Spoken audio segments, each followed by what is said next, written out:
maafkanlah dirimu. Orang yang bersalah juga butuh memaafkan dirinya sendiri. Kalau tidak, sama kayak orang yang tidak memaafkan, dia juga tidak akan bisa move on. Orang yang selalu merasa bersalah, itu juga tidak bisa apa-apa. Dia tersiksa, terpenjara oleh kesalahannya.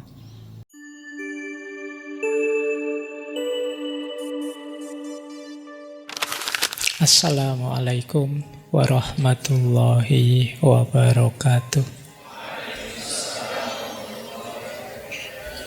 Malam ini kebetulan kita akan membahas tentang pemaafan. Ini saya agak susah ya nyari bahasa Indonesianya. Ada yang bilang permaafan, ada yang kemaafan, ada yang pemaafan. Iya, mbus sing bener sing di saya juga ndak tahu. Pokok itulah ya, bahasa Inggris lebih bisa memahamkan mungkin ya. Forgiveness. Kita mulai. Apa sih pemaafan itu? Maaf itu kata-kata yang akrab di mulut kita. Cuma jarang orang yang sampai masuk ke dalam memaafkan bener apa enggak. Sama kayak kemarin kebencian. Kebencian itu akrab dengan hidup kita sehari-hari, tapi kita tidak merasa bahwa dalam diri kita banyak kebencian. Maaf itu sering kita ucapkan, tapi kita jangan-jangan tidak tahu bahwa kita belum punya jiwa memaafkan.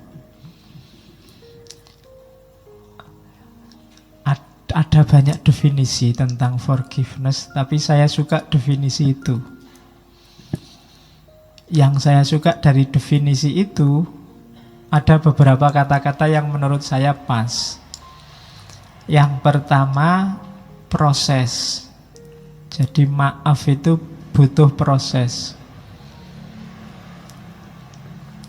Susah maaf itu langsung. Kalau langsung itu biasanya bukan maaf. Mungkin basa-basi atau otomatis thought kayak kemarin. Nyenggol orang kesenggol deal. Maaf ya, itu biasanya enggak ada mikir panjang. Maaf beneran apa kayaknya enggak. Jadi ada proses pasti. Setelah proses, tapi proses ini proses yang disengaja. Kalau otomatis itu berarti enggak disengaja. Disengaja itu diniati benar. Kemudian sukarela. Ada orang yang minta maafnya tidak sukarela. Kenapa? Dipaksa. Kalau bapak tidak minta maaf dalam waktu 2 kali 24 jam, saya laporkan polisi. Nah itu tidak sukarela. Tidak ketemu hakikatnya pemaafan. Orangnya minta maaf bukan karena dia memang niat minta maaf, sengaja minta maaf, tapi karena takut ditangkap polisi. Jadi ada unsur sukarela dan sengaja. Kemudian ada sikap mental yang berubah. Dari awalnya tidak suka, tidak berkenan, jadi memaklumi. Harus ada ininya. Kalau batinnya masih belum memaklumi, itu belum maaf, tapi masih basa-basi. Kayak kita kemarin waktu Idul Fitri itu kan salam-salaman dengan siapa saja. Itu 90% basa-basi. Coba kamu cermati, kan basa-basi. Ketemu temannya, minal aidin ya, mesti gitu. Maaf lahir batin ya, tapi enggak, itu basa-basi. Prosesnya enggak ada. Jadi perubahan perilakunya tidak ada. Dan yang terakhir, emosi negatifnya disingkirkan. Dendam, ingin membalas, tadi disenggol, nyenggol balik baru saya maafkan, itu berarti nggak memaafkan. Jadi dalam maaf itu ada kesengajaan, kesukarelaan, ada perubahan tanggapan dari suka jadi tidak suka jadi suka, dari marah jadi memaklumi, dan yang terakhir tidak ada lagi emosi negatif. Kalau ini ada, berarti kita sudah memaafkan orang itu. Tapi kalau masih ada emosi negatif, masih ada marah, sebenarnya saya masih marah ini, tapi ya sudahlah, saya maafkan. Nah, ini marahnya masih ada, sebenarnya belum kita memaafkan dia. Ketika memaafkan, emosi negatifnya harus sudah hilang.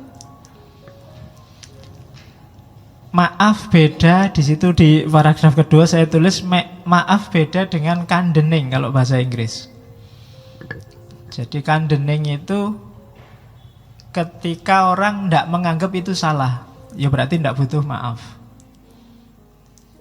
Jadi misalnya kakimu keinjak, oh maaf ya, oh tidak apa-apa. Bagi saya kamu tidak salah, kamu nggak sengaja, bukan salah itu. Nah, itu condoning, itu sebenarnya tidak butuh maaf. Atau excusing. Excusing itu ya salah, cuma kamu tidak harus tanggung jawab. Itu excusing. Kamu minum teh terus saking capeknya tehnya kamu tendang biur, terus karpetnya kena teh apa kena kopi. Itu kan kamu merasa bersalah. Tapi orang-orang sekitarmu excusing. Bisa maklumin tidak apa-apa, kamu nggak harus tanggung jawab, ben tak miri wae sing nyuci. Nah itu namanya excusing, yang kena kerjaan takmirnya sekarang. Jadi excusing itu juga tidak butuh pemaafan, sudah dimaafkan duluan. Itu excusing. Ada juga yang forgetting. Orang barat kadang ada apa-apa forget it, sudahlah lupakan aja. Itu juga berarti tidak butuh maaf, sejak awal sudah dimaafkan.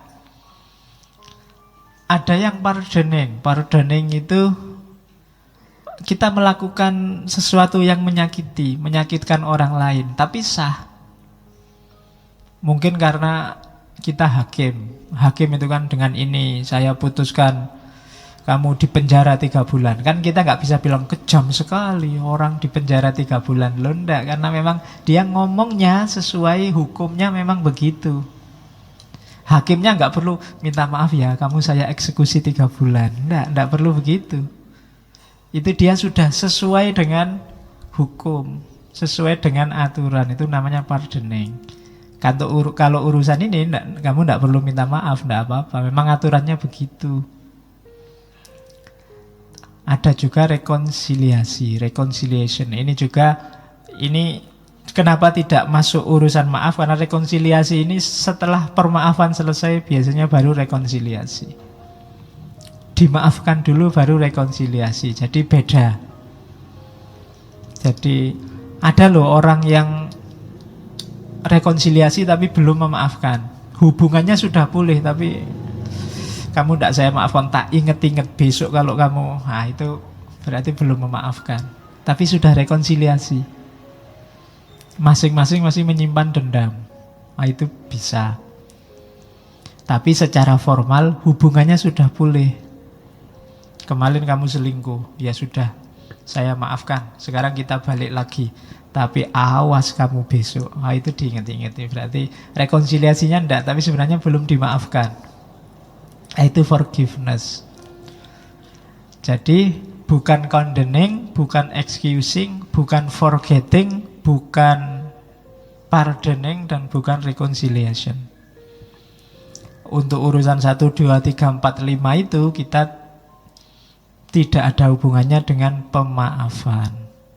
Terus, nah kita ambil ke filsafat sebentar. Ada filosof namanya J.L. Austin yang nanti menginspirasi lahirnya hermeneutika modern. Kalau tentang pemaafan, teorinya Austin ini berguna. Pernyataan maaf kita itu konstantif apa performatif? Kalau konstantif itu hanya di mulut saja, ngomong kenyataan yang ada di mulut. Kalau performatif itu ada tindakannya, ada efek perilakunya. Konstantif itu teoritis saja, kalau performatif itu ada efeknya. Konstantif itu contohnya begini. Sekarang hawanya dingin ya. Itu konstantif, hanya ngomong fakta. Tapi performatif, sekarang hawanya dingin ya. Makanya banyak yang pakai jaket. Itu performatif. Memakai jaket ini fakta baru, ada performnya. Hubungannya sama perilaku. Tidak hanya ngomong yang bisa diolah pakai akal. Nah, kalau permaafan, apakah konstantif apa performatif? Kalau konstantif, ya kayak kamu Idul Fitri kemarin. Itu mohon maaf secara konstantif. Hanya di mulut, tidak ngefek. Setelah minal aidin atau sebelum minal aidin ya sudah kayak gitu perilakunya. Tapi kalau performatif, kemarin aku tidak suka kamu, sekarang setelah kita minal aidin wal faizin, perilakuku berubah padamu, aku mulai suka lagi. Nah, itu performatif. Konstantif itu urusannya kebahasaan biasanya, paling banter logika. Kalau performatif itu ada hubungannya dengan perilaku. Ada yang dilakukan, ada performnya, ada info barunya. Nah, maaf itu ada kalanya konstantif, ada kalanya performatif. Tinggal tergantung kita. Di awal tadi saya bilang kenapa cahayanya Ramadan cepat sekali hilangnya. Jangan-jangan Ramadan kita hanya Ramadan konstantif. Kayak formalitas, ndak ngefek. Setelah dimaafkan balik lagi. Jadi kemarin kita puasanya nggak perform, ndak ada efeknya. Kan kita sering bilang gitu kan, tadi presentasinya bagus ndak? Saya ndak perform ya Pak, tapi presentasi sih, tapi ndak ada efeknya, sama aja. Itu ndak perform namanya. Nah, halal bihalal, maaf memaafkan, perform ndak? Itu nanti kelihatan di perilakunya. Kalau ndak, berarti hanya konstantif. Ngaji ini hanya konstantif kalau jadi rutinitas, ndak ngefek. Malam Kamis saya yang ngaji Pak, sudah hampir sekian seri kita ngaji. Ada efeknya ndak Mas? Ndak tahu Pak, saya itu paham aja ndak Pak, apalagi efeknya misalnya. Nah itu berarti ndak perform. Konstantif ya. Oke, teori ini bisa dipakai untuk macam-macam. Kalau ini yang punya J.L. Austin. Oke, sebelum masuk ke teori-teori tentang pemaafan, ada beberapa miskonsepsi. Miskonsepsi itu yang pertama, pemaafan diartikan melupakan kesalahan dan menganggap tidak pernah terjadi apa-apa. Ini miskonsepsi. Tidak begitu. Memaafkan itu bukan berarti kita melupakan kesalahan. Orang ini tetap salah menurutku, cuma saya maafkan, kan begitu. Makanya tadi, yang melupakan kesalahan tidak termasuk jenis pemaafan. Kayak yang sebelumnya tadi, forgetting. Jadi maaf nggak boleh lupa. Kemarin kamu selingkuh, aku ingat loh, tapi saya maafkan. Dan akan ingat terus, diselingkuhi. Kalau nggak ingat terus kan nanti diselingkuhi lagi, lupa lagi. Selingkuhi lagi, lupa lagi. Nggak, ingat terus. Nggak apa-apa, nggak masalah. Kamu katanya memaafkan, kok diingat-ingat. Loh, memaafkan bukan berarti melupakan. Ya, kalimatmu aku maklumi, tapi itu tetap salah kan. Dan aku ingat biar kamu nggak bikin salah lagi yang kedua. Jadi itu miskonsepsi. Ndak, maaf bukan berarti melupakan. Yang kedua, ada yang anggap maaf itu simbol lemah. Jangan dimaafkan. Hanya orang-orang lemah yang memaafkan. Kalau Gandhi kebalikannya, hanya orang-orang kuat yang bisa memaafkan. Ndak gampang loh memaafkan itu. Kamu yang disalahi, disakiti, diselingkuhi, dibohongi, dicurangi, untuk bisa memaafkan itu luar biasa. Maka katanya Gandhi, hanya orang-orang kuat yang bisa memaafkan. Jadi maaf tidak ada hubungannya dengan kelemahan. Kalau kamu nganggap memaafkan itu kelemahan, kamu salah persepsi tentang maaf. Karena jarang, nggak banyak orang bisa memaafkan. Kalau membalas mungkin. Saya pengen balas Pak, tidak bisa balas, tapi ya itu kelemahan. Tapi kalau memaafkan enggak. Kalau mau saya balas Pak, tapi saya maafkan. Itu kan orang-orang kuat. Jadi maaf tidak ada hubungannya dengan kelemahan atau kekuatan. Kalau ada yang bilang begitu berarti miskonsepsi. Yang ketiga, pemaafan. Ada yang menganggap, Pak, kalau saya maafkan berarti tidak adil Pak. Yang salah kan harusnya dihukum. Jadi antara keadilan dengan pemaafan ini dua level yang berbeda. Adil itu hak, tapi maaf itu keluhuran, kemuliaan, kebaikan. Agama menyuruh, kalau tiap kali khotib Jumat itu loh, innallaha ya'muru bil adli wal ihsan. Adil ini paradigma pas, paradigma hak. Orang yang jatahnya 30, kasihlah 30, itu hak. Itu adil. Tapi di atas adil ada ihsan. Ihsan ini melampaui keadilan. Jauh lebih bagus daripada keadilan. Harusnya kamu zakat cuma 2,5%. Tapi kamu zakatkan 50%. Yang 47,5% itu ihsan. Kita menyebutnya sedekah, sodakoh. Itu ihsan. Harusnya kamu nganternya cuma sampai jalan besar saja, tapi kamu antar sampai depan kamarnya. Yo, sampai depan aja loh ya, nggak boleh masuk. Itu ihsan namanya. Itu loh. Atau kalau mau adil, harusnya kamu nggak nganter juga nggak apa-apa, nggak ada hubungan apa-apa kok. Bukan apa-apa, pacar juga ndak, kemarin ditembak nggak mau. Jadi, tapi kamu paksain nganter, itu ihsan, bukan adil. Nah, maaf itu levelnya ihsan ini. Ya sebenarnya kamu disakiti, kamu dizolimi, kamu punya hak untuk balas, punya hak untuk menuntut keadilan. Tapi kamu maafkan, itu berarti ihsan.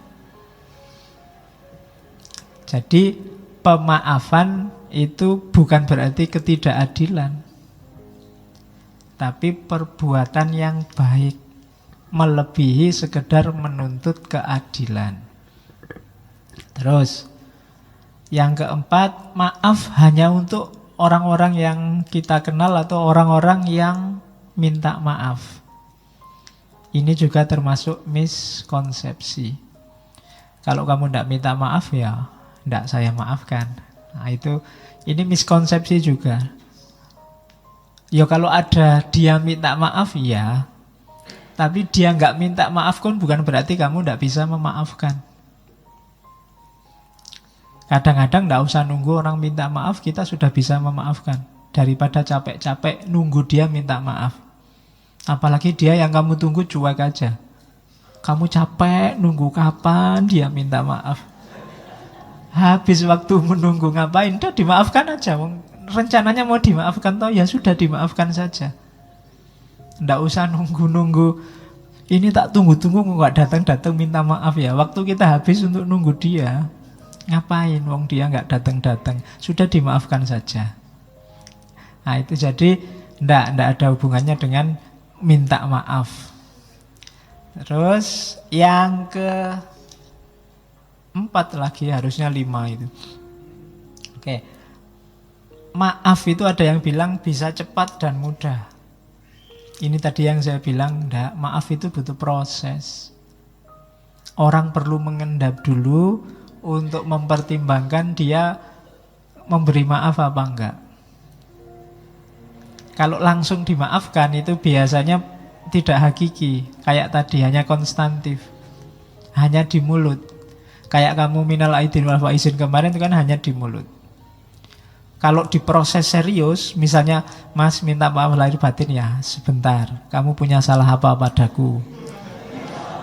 Coba disebut satu-satu. Oh, itu bisa nggak jadi dimaafkan.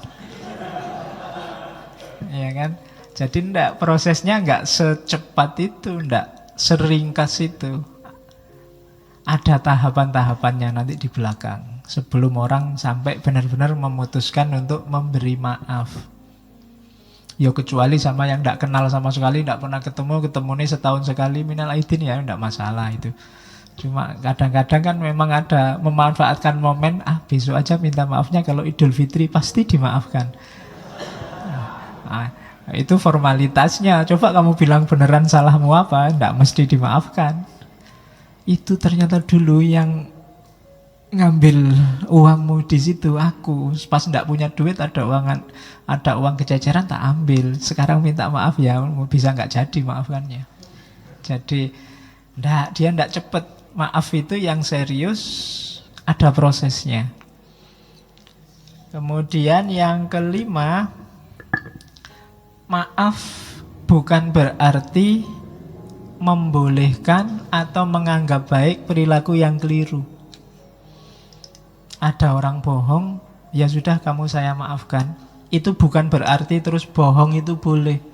Bohongnya jadi benar, enggak. Bohongnya tetap salah. Kejahatan yang dia lakukan tetap jahat. Cuma kita memaafkan dia. Besok jangan diulangi lagi, kan begitu.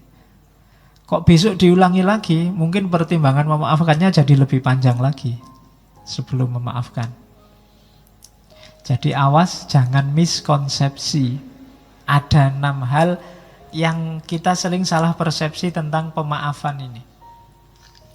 Yang pertama, maaf bukan berarti melupakan kesalahan. Yang kedua, maaf bukan berarti kita lemah. Yang ketiga, maaf bukan berarti tidak adil. Yang keempat, maaf tidak hanya untuk yang minta maaf. Yang kelima, maaf itu ada prosesnya. Dan yang terakhir, maaf tidak membuat perilaku salah jadi benar. Nah, ini miskonsepsinya. Sebelum kita masuk ke teori maaf memaafkan. Selanjutnya kita lihat manfaatnya dulu. Yang pertama, mengapa harus memaafkan? Alasan pertama kenapa harus memaafkan itu biar kita ringan hidup kita. Hubungannya sama dendam, kebencian minggu lalu, itu kan sangat berat untuk psikis kita. Jadi kita minum racun, kayak minggu lalu kan ada pepatah, kebencian itu kita minum racun dan ingin orang lain yang mati.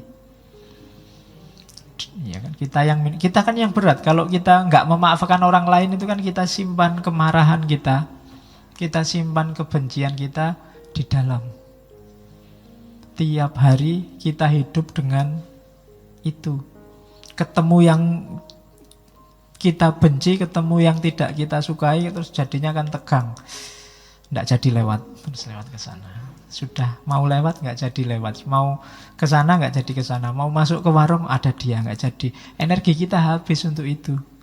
Mau berangkat ngaji, itu mesti dia duduk paling depan. Tiap hari bikin aku kecewa. Aku datang terakhir-terakhir aja, nggak usah lihat. Misalnya, kan kita capek sendiri, hal-hal yang nggak penting, hal-hal remeh-temeh, jadi beban. Maka begitu kita maafkan, kita ringan sudah. Membuang separuh beban di kepala dan di hati kita. Kemarahan, dendam, otomatis tersingkir. Seperti saya bilang minggu lalu, bahwa di antara yang selalu bikin kita sibuk berpikir itu adalah yang kita cintai dan yang kita benci. Padahal yang kita cintai dan yang kita benci itu tidak mesti mikir kita. Loh iya loh. Kalau kamu seneng sama orang kan tiap hari siang malam kamu pikir, wong dia ndak mikir apa-apa tentang dirimu.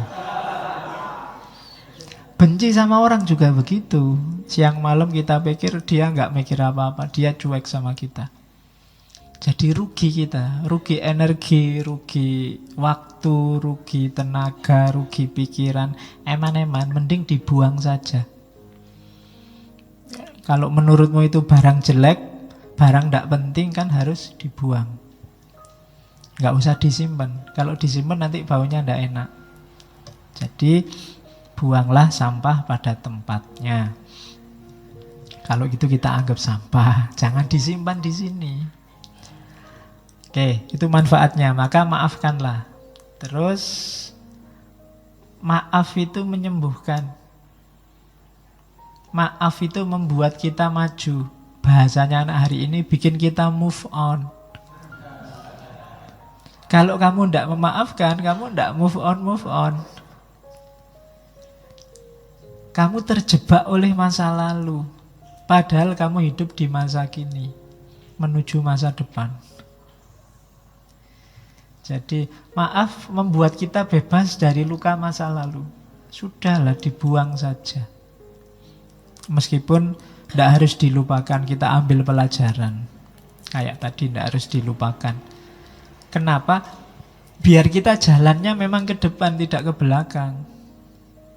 Kalau kita hanya lihat ke belakang saja, ya nanti kita nggak bisa jalan ke depan. Sekali-sekali belakang itu buat pelajaran, tapi jangan fokus ke sana. Kayak naik motor itu loh. Belakang itu kan dilihat sekali-sekali pakai spion. Nggak usah kamu lihat terus. Kalau naik motor kamu lihat spion terus ya nabrak. Sekali-sekali ngelirik ke belakang. Jadi orang-orang yang mengecewakanmu nggak usah terlalu dipikir. Dilihat sebentar aja pakai spion. Oh ya sudah. Nggak usah dilihat lama-lama. Nggak usah dipikir lama-lama. Ngelihatnya dikit-dikit aja. Biar kamu bisa maju. Kalau enggak, kamu mandek di situ. Stuck di situ. Enggak bergerak, enggak bisa maju. Maka yuk dibebaskan segala yang mengganjal selama ini. Benci terhadap siapapun, apapun. Wong untungnya apa? Hari ini kan kita kadang aneh-aneh. Enggak ada hubungannya sama sekali sama hidup kita. Ikut-ikutan kita benci, ikut-ikutan kita maki-maki. Di WA, di Facebook itu kan marak sekarang. Ngapain? Wong yo entah yang bener yang mana kan jauh itu sama kehidupan kita. Yo ada pengaruhnya, cuma kan tidak banyak. Ngapain kita sibuk di situ? Mending yang memang jelas manfaatnya. Oke, yang kedua itu ya. Jadi mari kita singkirkan aja bau kebencian apapun. Tidak usah nyari di orang lain. Cari dalam diri kita sendiri. Saya sering bilang kita itu selalu melihat ke orang lain. Kita marah-marah kalau ada orang maki-maki, kalau ada orang mengkafir-kafirkan, ada orang membid'ah-bid'ahkan. Tapi selalu orang lain. Jangan-jangan kita juga begitu. Nganggap orang lain salah, nganggap orang lain keliru, nganggap orang lain tidak pas. Yang pas kita. Itu tadi yang diketawakan oleh Al-Quran kan. Kullu hizbin bima ladaihim farihun. Setiap grup, setiap kelompok merasa bangga. Kalau bahasa Jawanya merasa umuk dengan kelompoknya. Maka kita hindari itu, kita bersihkan aja diri kita dari hal-hal yang tidak penting. Di antara cirinya orang baik kan ada hadisnya, min khairi husnil mar'i tarkuhu malayakni. Di antara ciri orang baik itu meninggalkan yang tidak ada hubungannya dengan dirinya. Terus yang ketiga, maaf itu membawa harmoni, kesatuan, kehidupan yang baru. Itu jelas. Karena tidak mungkin ada yang baru kalau kita terlalu berat dengan beban lama. Tidak mungkin kita bisa lari maju kalau beban kita hari ini terlalu berat. Beban batin kita terlalu mantap sehingga melangkah aja kita beratnya luar biasa, terkungkung oleh masa lalu. Maafkanlah. Biarlah dia dengan yang lain, kamu nyari sendiri yang lain juga. Nggak usah terlalu lama dipikir. Iya. Yo Ben, dia sama yang lain. Emangnya nggak bisa nyari yang lebih jelek? Oke. Ya, nggak apa-apa tuh. Ya kalau untuk umum kan kamu bisa bilang begitu, nggak apa-apa. Terus, jadi jangan dipendam. Bebaskan dirimu. Terus maaf membuat kita lebih realistis, tidak terpenjara, tidak terkungkung oleh masa lalu. Terus itu sudah dijelaskan tadi. Maaf membuktikan bahwa kita masih manusia yang butuh memaafkan juga butuh dimaafkan. Maaf menunjukkan bahwa ya kita sama-sama manusia yang kadang-kadang juga bisa sama-sama salah. Saya maafkan, siapa tahu besok aku yang butuh dimaafkan. Hari ini kan kita kejam sekali sama orang yang keliru, salah ngomong, keceplosan. Kita tidak memaafkan, mau semua kita laporkan ke polisi. Mbok coba, jangan-jangan besok kita yang keceplosan ngomong, jangan-jangan besok kita yang salah bicara. Kan sengsara juga kalau tiba-tiba salah ngomong terus dilaporkan polisi. Wong tadi niatnya guyon ya, tapi karena sudah terlanjur benci ya dilaporkan polisi. Jangan-jangan besok menimpa kita juga. Maka hendaklah kita budayakan memaafkan. Kalau orangnya sudah memang minta maaf, ya kita maafkan. Karena siapa tahu besok kita yang butuh dimaafkan. Jadi peradaban yang saya bilang tadi, pemaafan itu levelnya tidak hanya level adil. Ya memang adilnya orang salah itu dihukum. Cuma pemaafan itu melampaui adil. Dia ada di level ihsan. Kan lebih enak jadi orang mulia. Di atasnya sekedar adil. Jadi maaf menunjukkan bahwa kita ini manusia bisa salah. Kalau orang lain minta maaf, ya kita maafkan. Karena siapa tahu besok kita yang butuh dimaafkan. Yang terakhir di catatan saya, mengapa harus memaafkan? Maaf itu membuat kita punya energi lebih. Yaitu logikanya matematika. Kemarin energi kita pakai untuk membenci orang, untuk merancang balas dendam ke orang yang membuat salah pada kita. Ini kan energinya besar. Energi besar ini begitu kita memaafkan, bisa kita manfaatkan ke yang lain, yang lebih penting, yang lebih manfaat daripada pikiran yang negatif, rancangan hidup yang negatif hanya untuk balas dendam, hanya untuk membenci orang lain. Sudahlah, kita maafkan saja, kita rancang hidup kita secara lebih positif dengan energi yang fokusnya ke sana. Itu manfaatnya memaafkan. Alasannya itu. Jadi kalau ada yang tanya mengapa harus memaafkan, yang pertama, kamu akan lebih tenang. Yang kedua, kita tidak akan terkungkung oleh masa lalu. Yang ketiga, ya biar hidup ini lebih cerah, lebih harmonis. Yang keempat, ya memang kita masih manusia. Manusia itu tempatnya khilaf, tempatnya salah, maka kita memaafkan, siapa tahu besok kita yang butuh dimaafkan.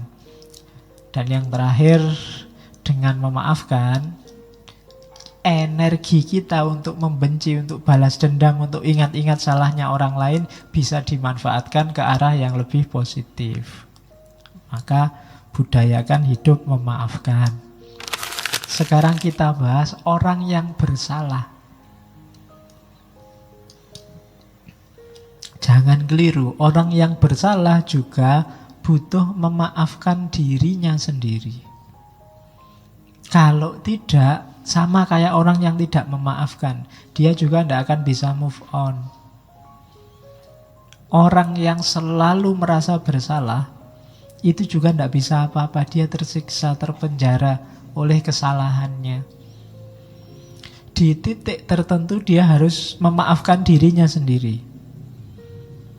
Cuma memaafkan ini ada prosesnya, itu ada 4 proses itu. Responsibility, remorse, restoration, dan renewal. Lakukan 4 ini, maka kita bisa memaafkan diri kita sendiri.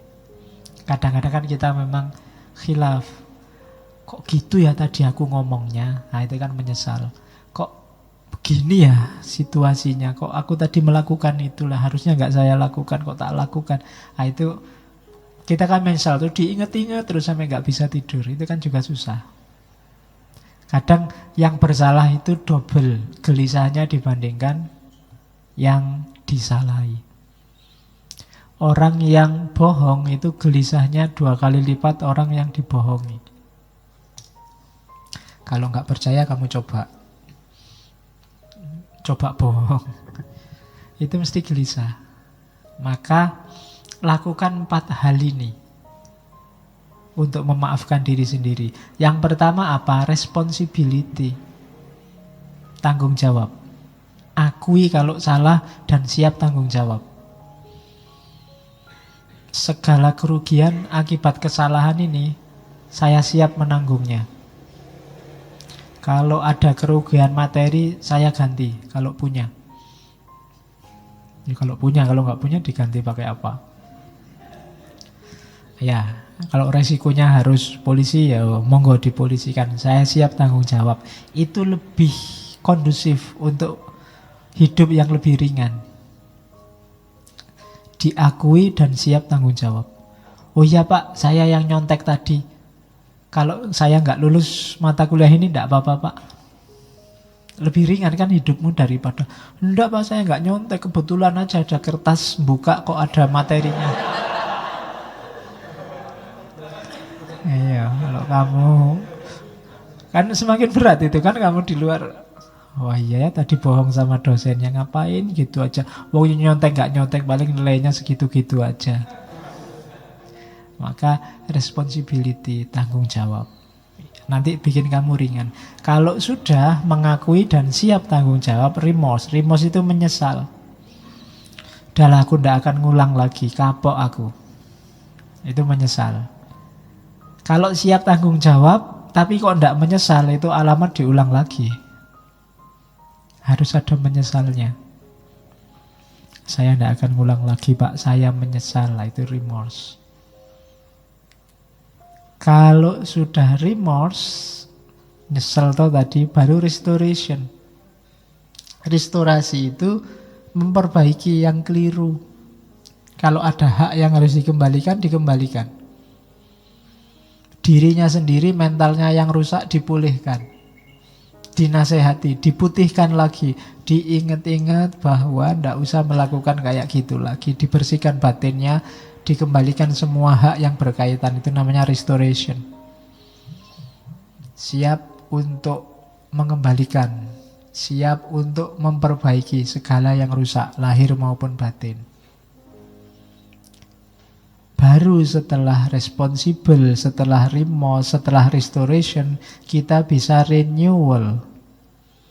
Lahir kembali sebagai orang yang baru, yang bersih, yang siap maju lagi, yang siap berkembang lagi. Renewal, pembaruan. Jadi lahir kayak bayi lagi, siap beraktivitas lagi. Setelah memaafkan dirinya sendiri. Maafkanlah dirimu. Jalannya itu. Kalau nggak mengalami 4 ini bisa enggak Pak? Ya bisa, cuma konstantif tadi, tidak performatif. Enggak ngefek, kamu tetap merasa bersalah nanti. Maka responsible, remorse, restoration, dan renewal.